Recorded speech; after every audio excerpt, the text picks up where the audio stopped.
kan gaya ᱪᱮᱫ ᱞᱮᱠᱟ ᱟᱵᱚᱣᱟᱜ ᱴᱟᱨᱜᱮᱴ ᱢᱮᱱᱟᱜᱼᱟ 250 ᱵᱞᱚᱠ 250 ᱵᱞᱚᱠ ᱠᱷᱚᱱ ᱪᱮᱫ ᱞᱮᱠᱟ ᱨᱮ ᱟᱵᱚ ᱵᱚᱱ ᱮᱢ ᱫᱟᱲᱮᱭᱟᱜᱼᱟ ᱟᱵᱚᱣᱟᱜ ᱱᱚᱣᱟ ᱥᱚᱢᱟᱡᱽ ᱥᱩᱫᱷᱟᱹᱨ ᱨᱮᱱᱟᱜ ᱡᱟᱦᱟᱸ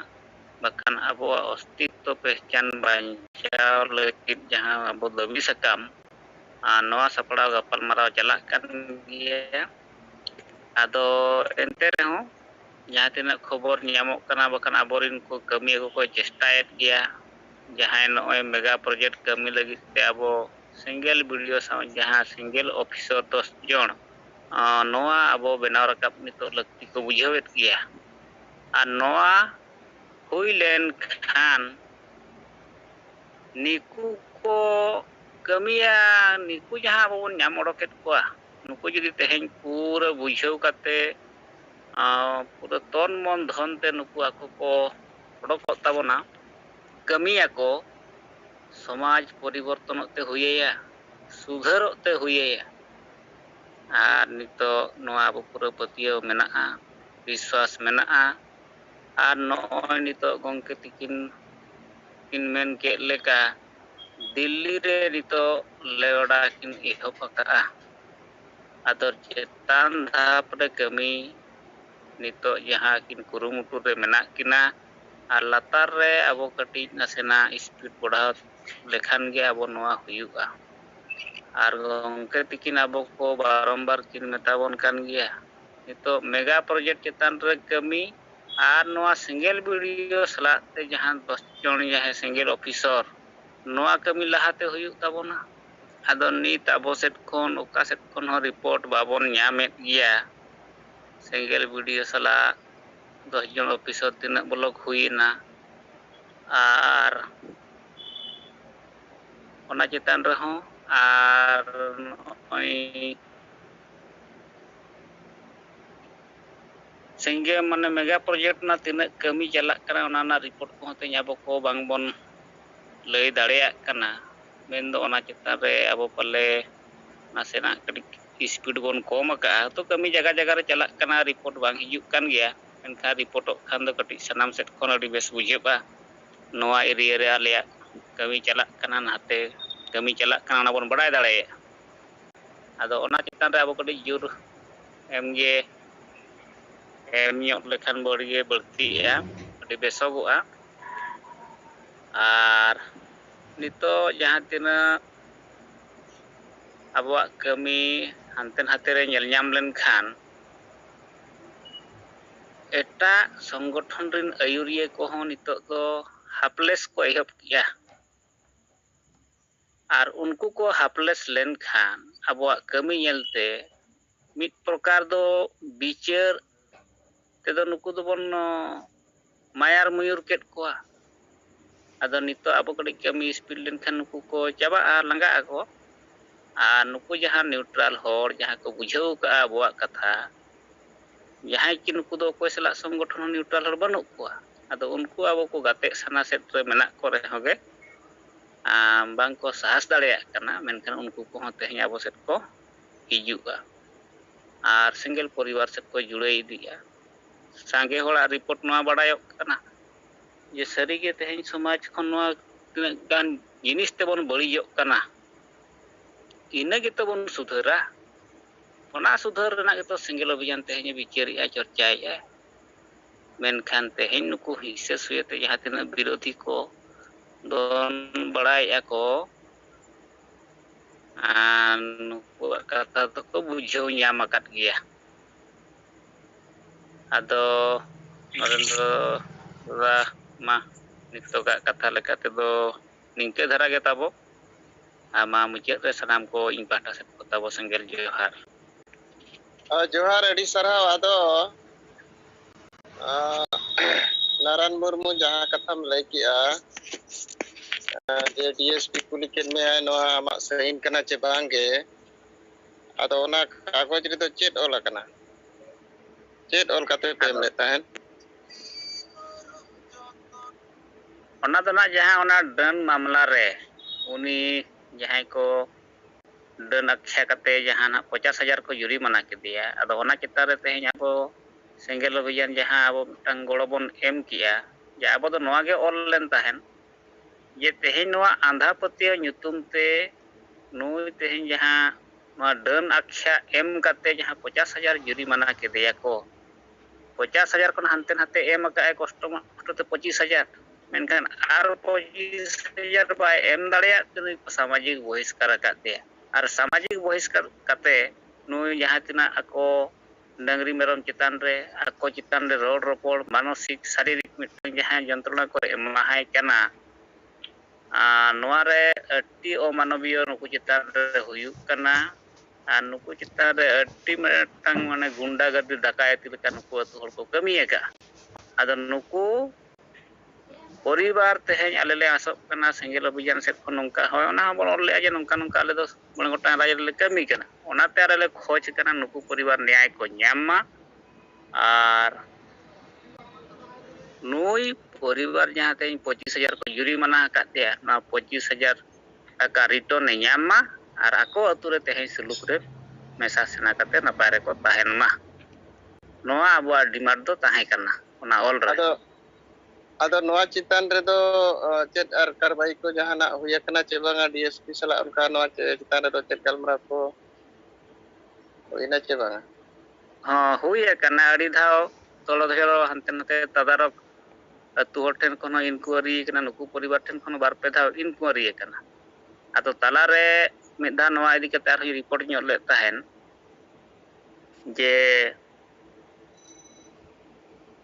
ᱱᱚᱰᱮ ᱫᱚ ᱟᱵᱚ ᱞᱮᱠᱟ ᱛᱮᱫᱚ ᱵᱩᱡᱷᱟᱹᱜ ᱠᱟᱱᱟ ᱢᱤᱫ ᱯᱨᱚᱠᱟᱨ ᱫᱚ ᱱᱩᱭ ᱡᱟᱦᱟᱸ IIC ᱠᱩᱞᱤ ᱟᱱᱟ ᱨᱤᱱᱤᱡ ᱱᱩᱠᱩ ᱫᱚ ᱩᱱᱠᱩ ᱥᱟᱸᱜᱮ ᱦᱚᱲ ᱠᱟᱹᱴᱤᱡ ᱵᱟᱭ ᱢᱮᱱ ᱫᱟᱲᱮᱭᱟᱠᱚ ᱠᱟᱱᱟ ᱡᱳᱨᱛᱮ ᱵᱟᱰᱟᱭᱮᱫ ᱜᱮᱭᱟ ᱡᱮ ᱱᱩᱠᱩ ᱠᱚ ᱚᱱᱱᱭᱟᱭᱮᱫ ᱜᱮᱭᱟ ᱢᱮᱱᱠᱷᱟᱱ ᱩᱱᱠᱩ ᱪᱮᱛᱟᱱ ᱨᱮ ᱡᱟᱦᱟᱸ ᱵᱟᱭ ᱢᱮᱱ ᱫᱟᱲᱮᱭᱟᱜ ᱠᱟᱱ ᱛᱟᱦᱮᱱ ᱟᱫᱚ ᱚᱱᱟ ᱛᱟᱞᱟᱨᱮ ᱱᱚᱜᱼᱚᱭ ᱡᱟᱦᱟᱸ ᱟᱵᱚ ᱚᱞ ᱠᱟᱛᱮ ᱵᱚᱱ ᱮᱢ ᱠᱮᱜᱼᱟ ᱤᱱᱟᱹ ᱯᱚᱨᱮ ᱱᱚᱣᱟ ᱡᱩᱨᱮ ᱥᱟᱵ ᱠᱮᱜᱼᱟ ᱟᱫᱚ ᱱᱚᱣᱟ ᱩᱱᱤ IIC ᱫᱚ ᱞᱟᱹᱭᱮᱫ ᱛᱟᱦᱮᱸᱫ ᱡᱮ ᱱᱩᱠᱩ ᱢᱟ ᱢᱤᱫ ᱯᱨᱚᱠᱟᱨ ᱠᱚ ᱥᱚᱢᱟᱫᱷᱟᱱ ᱞᱮᱜᱼᱟ ᱠᱚ ᱟᱨ ᱚᱱᱟ ᱪᱮᱛᱟᱱ ᱨᱮ ᱛᱮᱦᱮᱧ ᱟᱯᱮ ᱥᱮᱸᱜᱮᱞ ᱚᱵᱷᱤᱡᱟᱱ ᱯᱮ ᱢᱮᱱ ᱠᱮᱜᱼᱟ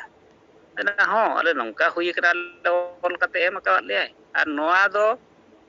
ᱥᱚᱝᱵᱤᱫᱷᱟᱱ ᱟᱹᱭᱤᱱ ᱨᱚᱠᱠᱷᱚᱠ ᱠᱟᱱᱟ ᱯᱮ ᱟᱯᱮ ᱟᱨ ᱱᱩᱭ ᱪᱮᱛᱟᱱ ᱨᱮ ᱩᱱᱟᱹᱜ ᱢᱟᱨᱟᱝ ᱦᱟᱢᱞᱟ ᱦᱩᱭ ᱟᱠᱟᱱᱟ ᱱᱚᱣᱟ ᱛᱮᱦᱮᱧ ᱱᱩᱭ ᱱᱮᱭᱟᱭ ᱵᱟᱭ ᱧᱟᱢ ᱫᱟᱲᱮᱭᱟᱜ ᱠᱟᱱᱟ ᱟᱫᱚ ᱱᱩᱭᱟᱜ ᱢᱮᱱᱫᱚ ᱱᱚᱣᱟ ᱠᱟᱱ ᱛᱟᱦᱮᱱ ᱱᱚᱜᱼᱚᱭ ᱡᱮ ᱡᱟᱦᱟᱸ ᱥᱚᱢᱟᱫᱷᱟᱱ ᱨᱮᱱᱟᱜ ᱮ ᱞᱟᱹᱭ ᱠᱮᱜᱼᱟ ᱟᱵᱚ ᱚᱱᱟ ᱪᱮᱛᱟᱱ ᱨᱮ ᱱᱚᱣᱟ ᱯᱨᱮᱥᱟᱨ ᱵᱚᱱ ᱮᱢ ᱠᱮᱫ ᱠᱷᱟᱱ ᱫᱚ ᱟᱹᱰᱤᱜᱟᱱ ᱛᱚᱲᱚ ᱡᱚᱲᱚ ᱫᱚ ᱱᱤᱛᱚᱜ ᱫᱚ ᱦᱩᱭ ᱟᱠᱟᱱᱟ 3-4 ᱫᱷᱟᱣ ᱠᱚ ᱤᱱᱠᱩᱭᱟᱨᱤ ᱟᱠᱟᱫᱼᱟ ᱟᱫᱚ ᱱᱚᱜᱼᱚᱭ ᱱᱟᱦᱟᱜ ᱟᱵᱚ ᱠᱚ ᱠᱩᱞᱤ ᱠᱮᱫ ᱵᱚᱱᱟ ᱟᱫᱚ ᱱᱤᱭᱟᱹ ᱯᱚᱨᱮ ᱱᱟᱦᱟᱜ ᱯᱟᱞᱮ ᱩᱱᱤ DSP ᱪᱮᱫ ᱞᱮᱠᱟ ᱟᱨᱦᱚᱸ ᱠᱟᱨᱵᱟᱭ ᱤᱫᱤᱭᱟᱭ ᱚᱱᱠᱟ ᱵᱩᱡᱷᱟᱹᱜ ᱠᱟᱱᱟ ᱱᱤᱭᱟᱹ ᱯᱚᱨᱮ ᱡᱳᱨ ᱠᱚ ᱥᱟᱵᱟ ᱴᱷᱤक ᱜᱮᱭᱟ नारायण मुर्मू आमाग कथा ᱟᱹᱰᱤᱜᱟᱱ ᱞᱟᱹᱭ ᱠᱮᱜᱼᱟᱢ ᱴᱷᱤᱠ ᱜᱮᱭᱟ ᱫᱟᱫᱟ ᱢᱟ ᱡᱚᱦᱟᱨ ᱡᱚᱦᱟᱨ ᱟᱨ ᱟᱹᱰᱤ ᱥᱟᱨᱦᱟᱣ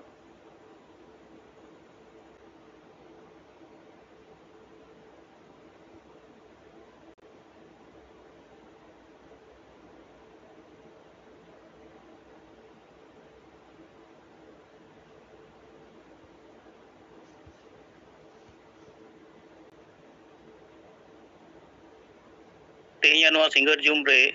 ᱡᱚᱨᱟᱣ ᱟᱠᱟᱱ ᱡᱮᱣᱮᱫ ᱵᱚᱸᱜᱟ ᱯᱟᱹᱨᱥᱤ ᱡᱤᱛᱠᱟᱹᱨᱤᱭᱟᱹ ᱫᱤᱥᱚᱢ ᱜᱚᱢᱠᱮ ᱥᱟᱞᱠᱷᱟᱱ ᱢᱩᱨᱢᱩ ᱚᱱᱟ ᱥᱟᱶᱛᱮ ᱢᱮᱰᱟᱢ ᱥᱩᱢᱤᱛᱨᱟ ᱟᱨ ᱢᱚᱬᱮ ᱨᱟᱡᱽ ᱨᱮᱱ ᱥᱟᱱᱟᱢ ᱠᱟᱹᱢᱤᱭᱟᱹ ᱠᱚ ᱤᱧ ᱯᱟᱦᱴᱟ ᱥᱮᱫ ᱠᱷᱚᱱ ᱡᱚᱦᱟᱨ ᱤᱧ ᱞᱚᱠᱠᱷᱤ ᱱᱟᱨᱟᱭᱚᱱ ᱠᱤᱥᱠᱩ ᱦᱩᱜᱽᱞᱤ ᱡᱳᱱᱟᱞ ᱦᱮᱰ ᱢᱟᱨᱟᱝ ᱛᱮᱫᱚ ᱱᱚᱣᱟ 30 ᱟᱜᱚᱥᱴ 2022 ᱛᱮᱦᱮᱧᱟᱜ ᱫᱤᱱ ᱨᱮ ᱟᱵᱚᱨᱮᱱ ᱜᱚᱢᱠᱮ ᱦᱚᱛᱮᱛᱮ ᱱᱚᱜᱼᱚᱭ ᱫᱤল্ᱞᱤ ᱨᱮ ᱠᱮᱱᱫᱨᱤᱭᱚ ᱥᱟᱦᱤᱛᱛᱚ ᱮᱠᱟᱰᱮᱢᱤ ᱨᱮᱱ ᱥᱚᱪᱤᱵ ᱥᱨᱤ ᱠᱮ ᱥᱨᱤᱱᱤᱵᱟᱥ ᱨᱟᱣ ᱠᱤᱱ ᱧᱟᱯᱟᱢ ᱠᱮᱫᱮᱭᱟ ᱟᱨ ᱱᱚᱣᱟ ᱥᱚᱢᱟᱡᱽ ᱥᱩᱫᱷᱟᱹᱨ ᱵᱤᱥᱚᱭ ᱛᱮᱠᱤᱱ ᱜᱟᱞᱢᱟᱨᱟᱣ ᱫᱮ ᱚᱱᱟ ᱠᱟᱹᱢᱤ ᱦᱚᱨᱟ ᱞᱟᱹᱜᱤᱫ ᱛᱮ ᱟᱹᱰᱤ ᱟᱹᱰᱤ ᱥᱟᱨᱦᱟᱣ ᱟᱨ ᱡᱚᱦᱟᱨ ᱟᱨ ᱱᱚᱜᱼᱚᱭ 13 আগস্ট 2013 ᱠᱷᱚᱱ 2022 ᱠᱷᱚᱱ ᱡᱟᱦᱟᱸ ᱥᱟᱱᱛᱟᱞ ᱯᱟᱨᱜᱟᱱᱟ ᱨᱮᱱᱟᱜ 50 ᱵᱞᱚᱠ ᱥᱮᱸᱜᱮᱞ ᱥᱚᱝᱜᱚᱴᱷᱚᱱ ᱵᱮᱱᱟᱣ ᱨᱮᱭᱟᱜ ᱠᱟᱹᱢᱤ ᱦᱚᱨᱟ ᱡᱟᱹᱨᱤ ᱢᱮᱱᱟᱜᱼᱟ ᱚᱱᱟ ᱞᱮᱠᱟᱛᱮ ᱯᱟᱹᱠᱩᱲ ᱡᱮᱞᱟ ᱨᱮ ᱟᱹᱞᱤᱧ ᱞᱤᱧ ᱦᱮᱡ ᱥᱮᱴᱮᱨ ᱠᱟᱱᱟ ᱟᱨ ᱛᱮᱦᱮᱧ ᱫᱚ ᱱᱚᱣᱟ ᱯᱟᱹᱠᱩᱲ ᱡᱮᱞᱟ ᱢᱚᱦᱮᱥᱯᱩᱨ 2 নম্বর ব্লক ᱨᱮᱭᱟᱜ নন্দনপাড়া ᱱᱚᱣᱟ ᱥᱮᱸᱜᱮᱞ ᱵᱤᱪᱟᱹᱨ ᱦᱟᱹᱴᱤᱧ ᱜᱨᱟᱢᱢᱚ ᱵᱳᱭᱴᱷᱚᱠ ᱚᱱᱟ ᱥᱟᱯᱲᱟᱣ ᱞᱮᱱᱟ ᱥᱮᱛᱟᱜ ᱥᱮᱫ ᱫᱚ ᱠᱟᱨᱡᱚᱠᱚᱨᱛᱟ ᱠᱚ ᱥᱟᱶ ᱧᱟᱯᱟᱢ ᱨᱚᱯᱚᱲ ᱛᱤᱠᱤᱱ ᱯᱚᱨ ᱫᱚ ᱱᱚᱣᱟ ᱜᱨᱟᱢᱢᱚ ᱵᱳᱭᱴᱷᱚᱠ ᱟᱫᱚ ᱱᱚᱣᱟ ᱨᱮ ᱦᱮᱡ ᱥᱮᱴᱮᱨ ᱦᱚᱲ ᱠᱚ ᱛᱟᱞᱟ ᱠᱷᱚᱱ ᱱᱚᱜᱼᱚᱭ ᱡᱮ ᱟᱵᱚ ᱡᱟᱦᱟᱸ ᱥᱩᱫᱷᱟᱹᱨ ᱨᱮᱱᱟᱜ ᱠᱟᱛᱷᱟ ᱵᱚ ᱨᱚᱲᱮᱭᱟ ᱚᱞᱚᱜ ᱯᱟᱲᱦᱟᱣ ᱦᱚᱲ ᱠᱚ ᱢᱟᱹᱡᱷᱤ ᱥᱚᱨᱵᱚᱡᱚᱱᱤᱱ ᱵᱷᱟᱵᱛᱮ ᱵᱮᱱᱟᱣ ᱨᱟᱠᱟᱵ ᱨᱮᱭᱟᱜ ᱟᱫᱚ ᱱᱚᱜᱼᱚ ᱱᱚᱣᱟ ᱟᱠᱚᱣᱟᱜ ᱡᱟᱦᱟᱸ ᱯᱨᱚᱛᱤᱠᱨᱤᱭᱟ ᱞᱮᱠᱟᱛᱮ ᱧᱟᱢᱚᱜᱚᱜ ᱠᱟᱱᱟ ᱱᱚᱜᱼᱚᱭ ᱡᱮ ᱚᱞᱚᱜ ᱯᱟᱲᱦᱟᱣ ᱦᱚᱲ ᱢᱟᱹᱡᱷᱤ ᱵᱮᱱᱟᱣ ᱟᱫᱚ ᱱᱚᱜᱼᱚ ᱱᱚᱣᱟ ᱫᱚ ᱟᱠᱚ ᱟᱹᱰᱤ ᱠᱚ ᱟᱥᱪᱚᱨᱡᱚᱜ ᱠᱟᱱᱟ ᱢᱮᱱᱮᱜᱼᱟ ᱠᱚ ᱟᱞᱮ ᱥᱟᱱᱛᱟᱞ ᱯᱟᱨᱜᱟᱱᱟ ᱨᱮᱢᱟ ᱱᱤᱛ ᱦᱟᱹᱵᱤᱡ ᱫᱚ ᱵᱚᱝᱥᱚ ᱯᱚᱨᱚᱢᱯᱚᱨᱟ ᱢᱟᱹᱡᱷᱤ ᱜᱮ ᱢᱮᱱᱟᱜ ᱠᱚᱣᱟ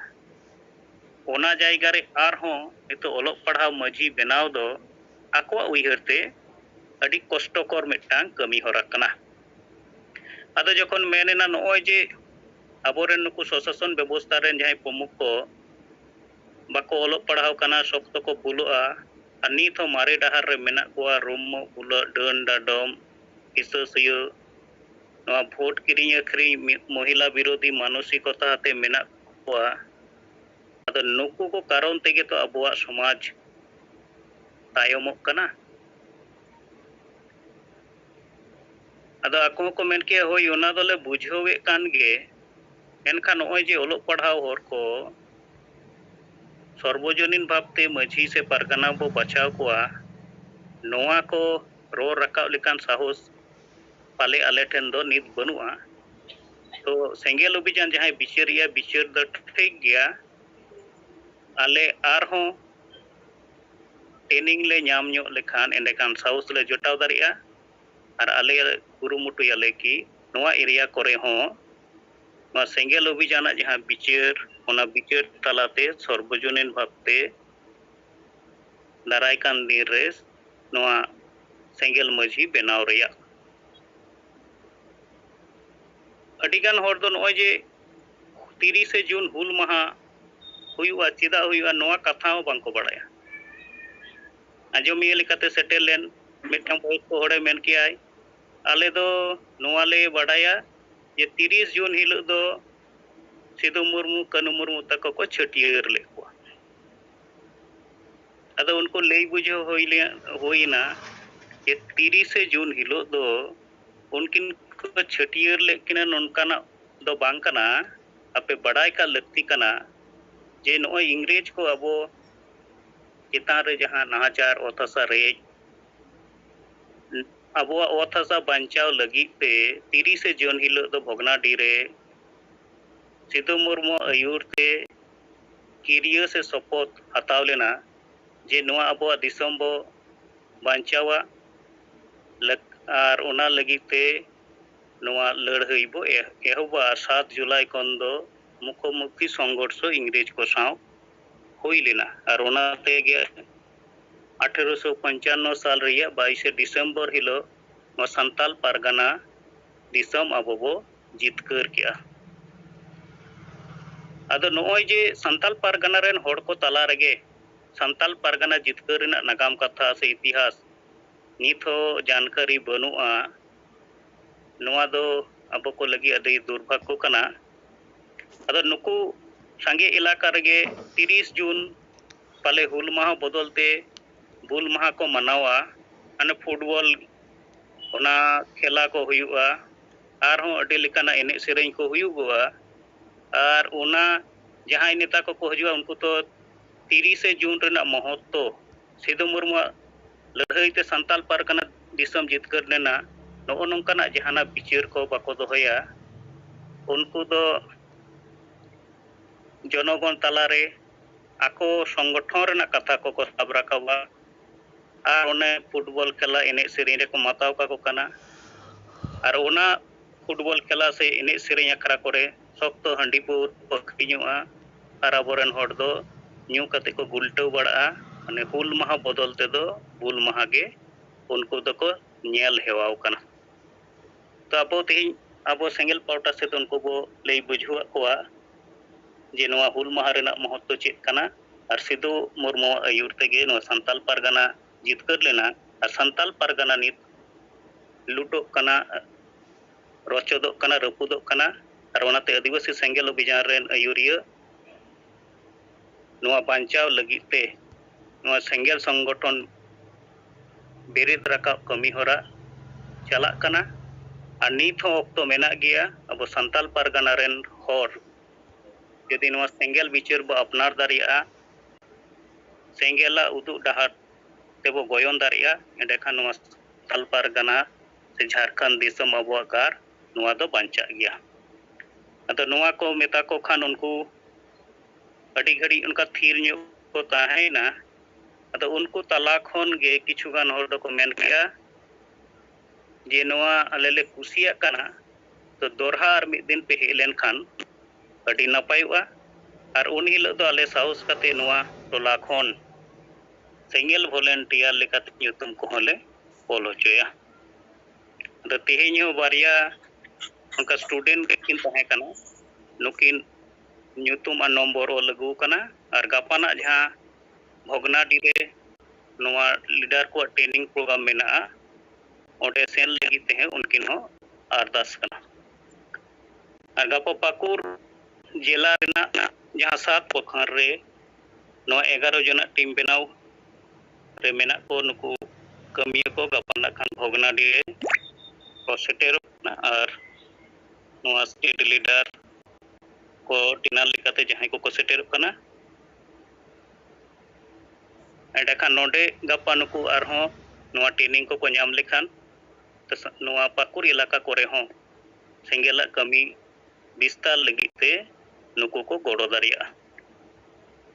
तो निजे को नोआ को रोड बड़ा कते गे नोआ सिंगर जुम रे जोड़ा कन सनम को दोरहात पर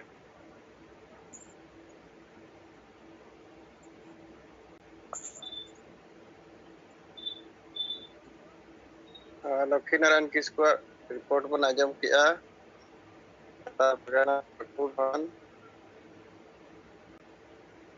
आदो मासे आरो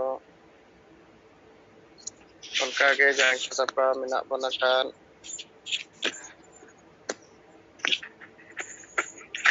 रिपोर्ट को बिचार को बन चलोरा अच्छा रेनी रेडी में ओकोय कना तबो हेलो रेडी में ओकोय कना मकने या उत्तम कना नाय कलई रेडनी ओकोय का नाम लई में मैं कम झिज अकना और बांखान बंद में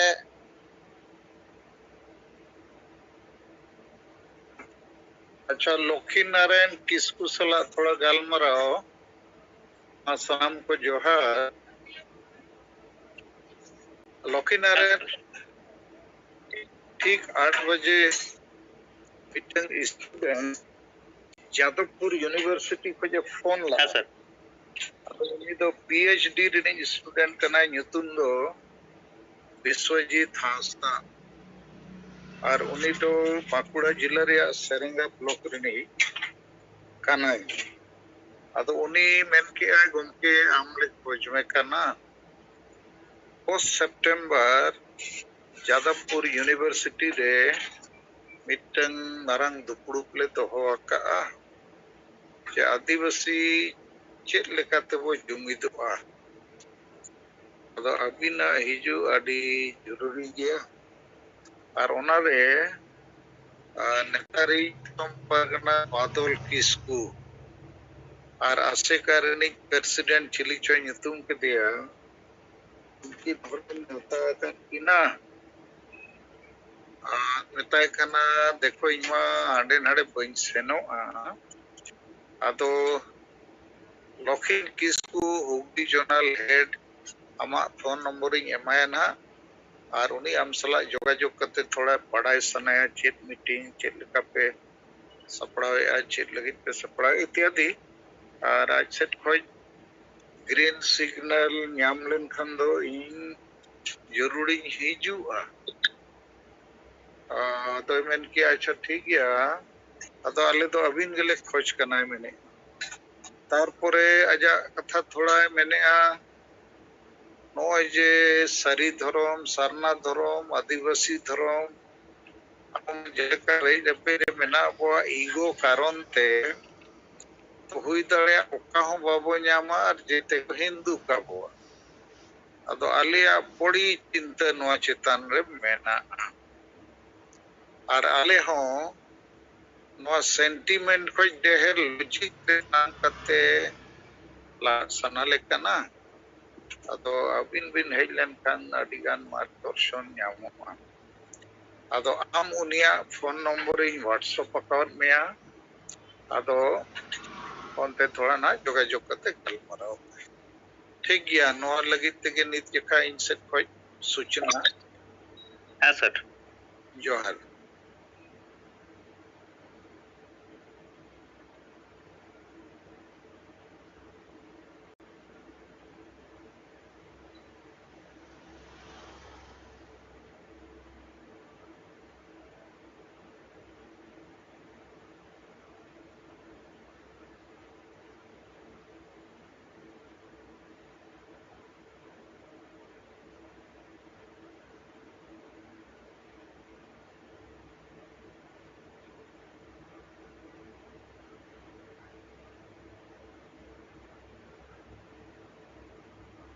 Masa tabo jako bicara ko menak khan bon anjoma mic kule kate katha ko bon dohoya Hema जोहार गे गोंके अलिंग धीरेन मुर्मू कमी दो Baghmundi block general secretary Kalinga कमी आदिवासी सेंगल अभियान नवा सिंगर जूम रे जहां तिना बन सेरेदा कान ओना मारांते आबोरन जीवित बुंगा मनोतान सलखान मुर्मू आबोरन जहरायो मैडम सुमित्रा मुर्मू अली पाटा सेन खना सेंगल जोहार तो तीना रिपोर्ट तो अलिंग दो नवालिंग मेना तीन बागमुंडी ब्लॉक पाटा सेन खना जहां अबोना 13 सेप्टेम्बर जहां धरना प्रदर्शन हाबन कोराव कदा ओनागे तीन आलेले गालमाराव गोटा केआ तालखान 13 सेप्टेम्बर चलावेन ताबन 10 तारीख रे धरना प्रदर्शन बन करा लेदा तो उन रे दो मोटा मोटी है 30 45 है 42 जन गले ताहे कना तो निया बार दोले चेष्टायदा प्राय मोटा मोटी 200-300 होड़ले जावरा का ओना मिटंग आले मिटंग गालमाराव ले गोटा केदा तो गालमाराव तलाते ताहेलेनाले आले जहां ब्लॉक रेन प्रतिनिधि और तारपरे नोडे आबोरेन जिला प्रेसिडेंट सोनत कुमार बेसरा गोंके हो हेजलेना और नोई उजित मंडी गोंके उनकिन साउते हो कटिले गापाल मरा केदा और उनकिन हो किछु नोआ 5 मेगा टारगेट इदी कते ले गालोच केदा तीन बागमुंडी ब्लॉक खना तीन जहां 5 मेगा टारगेट कमी दो कमी कल रे होले तबे तों पर्यंत तीन आलेया कमी रेना मिटांग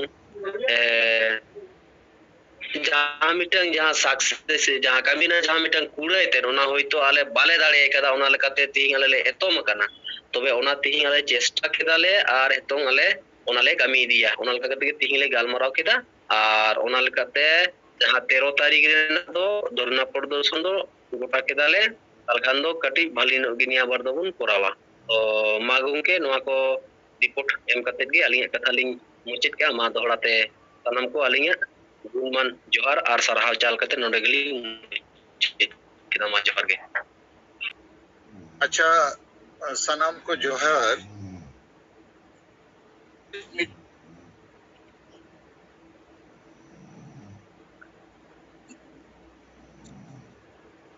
तेहें 30 अगस्त 2022 दिल्ली रे मेना दिnya ado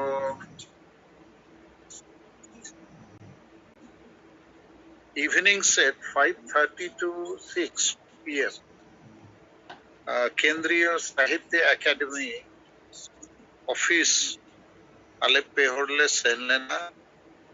इन मैडम सुमित्रा मुर्मू और ज्योति मुर्मू और केंद्रीय साहित्य अकादमी रे जहां सेक्रेटरी उनी के नवा ऑफिस रे हेड कना अदो के श्रीनिवास राव अदो उनी सला आधा घंटा 35 मिनट दुरुब कते ले गलमराव किया अबुआ सेंगेल किताब हो एमात दिया और साली भाषा विजय का टर्निंग पॉइंट और उन सलाते अबुआ पम्पलेट को और किचुगान उना ज्ञापन पत्र रे कागज हो और द्रौपदी मुर्मू सला जहां न्यापा हुई लेना उना रे मिटन रिपोर्ट अदो उना रिपोर्ट तिना गान पे छपा का तब उना रे सुधर का उना रिपोर्ट सोशल मीडिया करे तो अड़क पे जैसे ऊपर बेटा तू सेनो खोर रे जहां गाड़ा न्यामो तुम दो कना कन्हू गाड़ा अदो मरंग रिपोर्ट रे तो उना एटा युतुम और लेना अदो मिड दिन भीतर रे उना दो चेंज करते इन दिनों कतिंग अपलोड का अदो थोड़ा ना उना ध्यान एम अदो नोआ को अब सेंगेल किताब भाषा किताब द्रौपदी मुर्मू महामहिम राष्ट्रपति सला और पम्पलेट और जहां ज्ञापन पत्र राज्यपाल उड़ीसा वो एमा देता है कैबिनेट सेक्रेटरी भारत राजीव गौबा उना को एमा दिया इन तयम आज सला नोआगे गलमराव एहब किया कि आपे केंद्रीय साहित्य अकादमिया गोड़ोते संताली भाषा साहित्य रेया कामी होरा को मीटिंग को गोटा चला नोआ लगित आले सेट खोज अडी सरहाव मेनखान नोआ मीटिंग और अपिया कामी होराते और आपे जहां को सिरपे पे एमा को करना संताली लेखक कवि को ओनाते तो आदिवासी संताल समाज दो चेत हो फायदा कारण नुकु दो रुमु बुलु डाडो बारो डेन पंत करे अंधविश्वास को चबाए लगी डाइन प्रथा को चबाए लगी आंडी पर बुलु रुमु नोआ को इदी करते चेत हो मकरोड़ा चेत हम बको ओला अदो इन खान समाज सुसर कमी तो चेत लिकारे हुआ और बाकी जते भाषा रेन कवि और लेखक मा नोआ कोगे को ओर लिया जुग जुग को अदो संताली भाषा साहित्य रे नोआ चेदा बाय ओलोक अदो आपे चेत ट्रेनिंग को पे एमा को कनन चे बापे ट्रेनिंग एट को पछे अतः मैंने हम जा खत्म ले हम अड़ी ठीक कथा कन गया ओल मा दरकार कन गया साहित्य मा समाज रे दर्पण चे आरसी कन गया अदुኝ मेताय कना नुकु दो हांडी बंदो बदलते हांडी चलाव को मेने तो रुमु बुलु बंदो बदलते ओना को गे दोहो का प्रथा परंपरा nyutum ते अदु आगे मेन के नो बाय ठीकु कन इन तायम आज सेट खोज के मेन के अच्छा मिटंग दयामंती मैडम मेना उनिमा पद्मश्री हो ᱧᱟᱢ का अदुኝ मेताय कना इन दो उनिस ना पयня पम कना अदुኝ आंजोम का उनी दो मेनाय ओलाय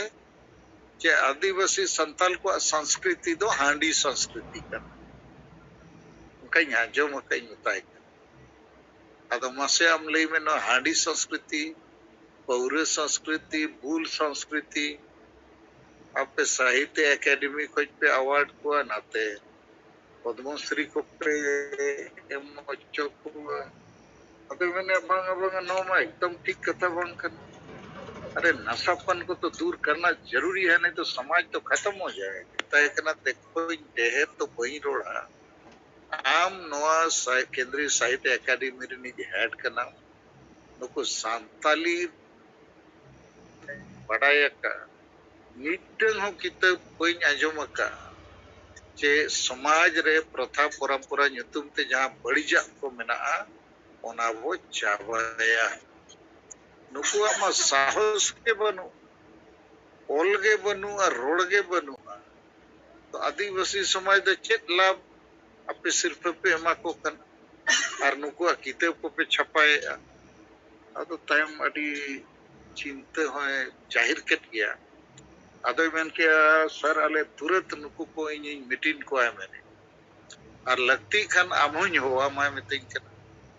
अदो मिताय कना इन दालम हो इኛ आमगे बुझो को में सामने बुझो क्या छो बागा इन बुझो के दिया मैंने लेकिन आमें बुझो लेको कान पचे आरो ठीक हुआ ताय कना मणा आम ने हबले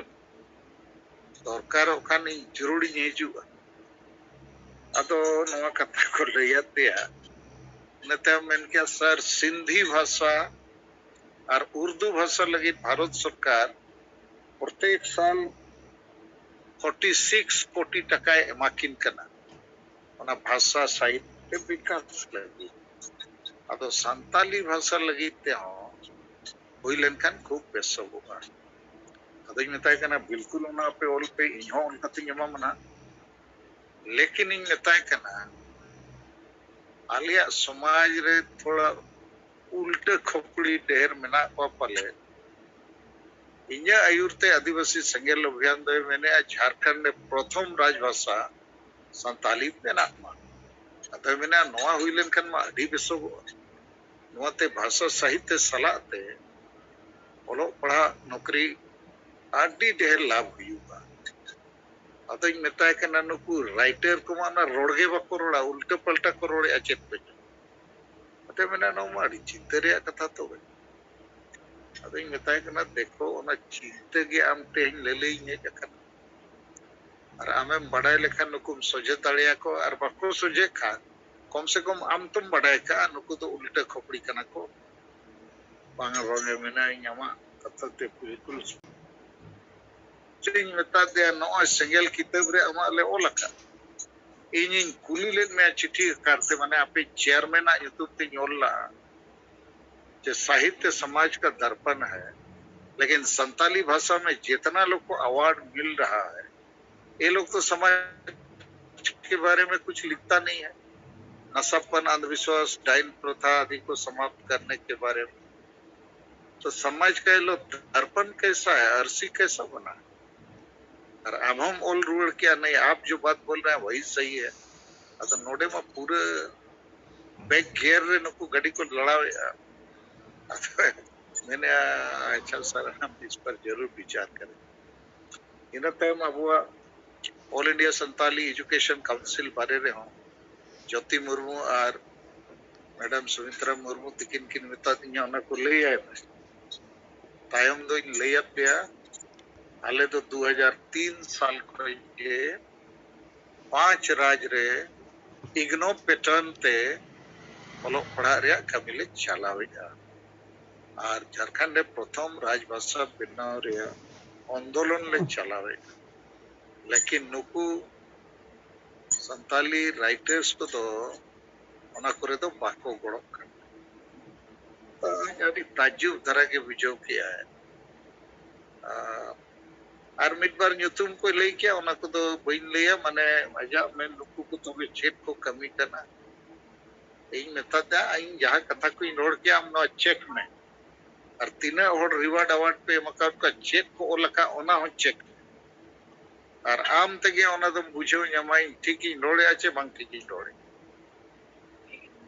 आदो तेहेñ आज साला मुलाकात अडी बेस हुईना और फोटो को ले हटाओ किया 7 बजे लेका अब सोशल मीडिया करे ओना दई आड़ा का आपे ना नेल पे और तेहेñ नसला ᱧᱟᱯᱟᱢ कते अडी खुशी बुझोइना के नोआ असली दरबार रे अब कथा सेटेरे ना और नुया बहो हो अचूरे तो नोआ के मिटन रिपोर्ट और दोसर तेहेñ दो होटल को बदल हुआ लिया फर्स्ट हाफ रे ओना को कारण ते पूरा समय पारो में ना इनते हम तेहेñ दो ज्योति मुर्मू ओना ऑपरेशन लगी ले सेन लेना परिnya टाटा को चेक चेक किया उनकाते तेहेñा समय रे ढेर और सला और मिटन लिस्ट रे ताहे कना नेशनल ह्यूमन सला nyapam ado gapa meyang hak nyapam re chestai ar gapa do ape badai dokar Delhi खोज प्राय 40 किलोमीटर झेल फरीदाबाद ओंडे सेता 9 बजे ले ओडोकोआ 11 बजा मिटंग मरांग आईएएस ऑफिसर उनी तो प्लानिंग कमीशन रे सेक्रेटरी होय ताहे कना नि तो रिटायर ना 2 साल गान होय कना और आईएएस आईपीएस को जहां ट्रेनिंग सेंटर में ना मसूरी रे ओनारेनी डायरेक्टर होय ताहे कना और रूरल डेवलपमेंट डिपार्ट भारत सरकार रे सेक्रेटरी होय ताहे कना नि तो दिल्ली रे इंडियन पॉलिसी मेकिंग इंस्टीट्यूट चेचम मिट में ना ओनारे डायरेक्टर होय कना आदो 11 बजे समय हताव कना जे आदिवासी संताल समाज रे जहां ट्राइबल सेल्फ रूल सिस्टम चला कना ओंडे संविधान कानून ह्यूमन राइट्स इत्या को गोजे और जनतांत्रिक भावते माजी परगना को बचाव पाई अतो नोआ चितन रे उनिया चेत सजेशन को और चेत लेकाते भारत रे जेते आईएएस आईपीएस को नोआ ट्रेनिंग बो एम तालिया को बकन उनको नोआ बो बुझाव तालिया को अतो नोआ चितन रे गपा मिसला गलमराव हुआ तो ठीक है तब मैं नोआ के बारे में रिपोर्ट और हाँ और 1 तारीख तो ना Jawaharlal Nehru university vice chancellor उनी सला हो ᱧᱟᱯᱟᱢ रे योजना बना करना और इंटरनेशनल स्टडीज रे मिटन प्रोफेसर संजय पांडे उनी सला मितिन ᱧᱟᱯᱟम हुई लेना किताब को एमका दिया तो आज मिला हम आपसे 2 घंटा बात करें तो 1 तारीख हुई तारिया वाइस चांसलर और प्रोफेसर सला गलमरा हुआ उद्देश्य तो जे एकेडमिक माने ओलो पढ़ा विद्वान को सलाह मिटन नेशनल इंटरनेशनल चैनल बनाव रेया चेष्टा आदिवासी समाज रे नौका चला कना तो नोआ एडी करते वाइस चांसलर और प्रोफेसर की बुझो लेता एटा यूनिवर्सिटी एक्सपीडिशन उनको सलाह नोआ चर्चा रे विषय बना और होला में लई जोगत पे ताहे जे पूर्वतन राष्ट्रपति रामनाथ कोविंद सला आदिवासी रे गलमराव किया और कथा को अंजम कते उनी मेन किया अडी नोमा हाहाड़ा कथम लई किया नोंका बुझ कना कि भारत दिसम रे जनतंत्र तो मेना मेनखान आदिवासी पॉकेट रे तो माने आदिवासी को जहां रे मेना को 5 राज रिया अतु अतु रे ओंडे तो जनतंत्र तो तो नोआ तो ठीक रिया भारत रे जेते होड़ा दायित्व सर गोटा माइक जी का रोड को भले आजम दा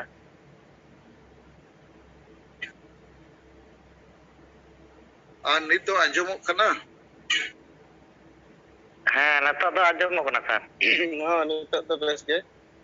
अच्छा ठीक गया तो होला राष्ट्रपति मेन किया है भारत दिसम रे जनतंत्र मा मेना गया लेकिन इन तहे नौकन बुझो किया कि आदिवासी को अतु आदिवासी को पॉकेट के एरिया रे तो जनतंत्र बनुआ इना खा आबो गोटा दिसम बो रस्के जों कना जनतंत्र 75 साल वो पूरा किया लेकिन नो नोडे न्यूत गया अतो नो लगी तो कमी हुआ अतो रामनाथ कोविंद अलिंग दो मारे चिन्ह के दिल्ली रे एमपी था 56 साउथ एवेन्यू अलिया फ्लैट ताहे करना और लातार रे 55 साउथ एवेन्यू रामनाथ कोविंद अदो हमेशा ले ᱧᱟᱯᱟᱢ ताहे और पार्लियामेंट रे अडिगन कमिटी रे एससी एसटी वेलफेयर को रे बना लिंग ताहे करना और विचार करते हो और मिद धाव नुकु रिवार्ड को एमा दिन ताहे दलित संगठन सेट खोय जे संताली भाषा जितकर रे कमी रे अमा योगदान लगी मिटन फोटो एम कते को सराव लिदिया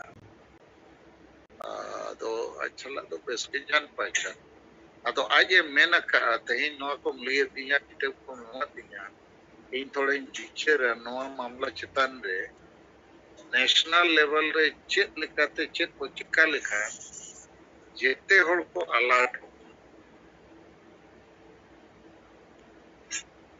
और होम मिनिस्ट्री रे हो आज मेन के नवा या गलमरा होबा नवा चितान रे विचार तो अड़ी बेस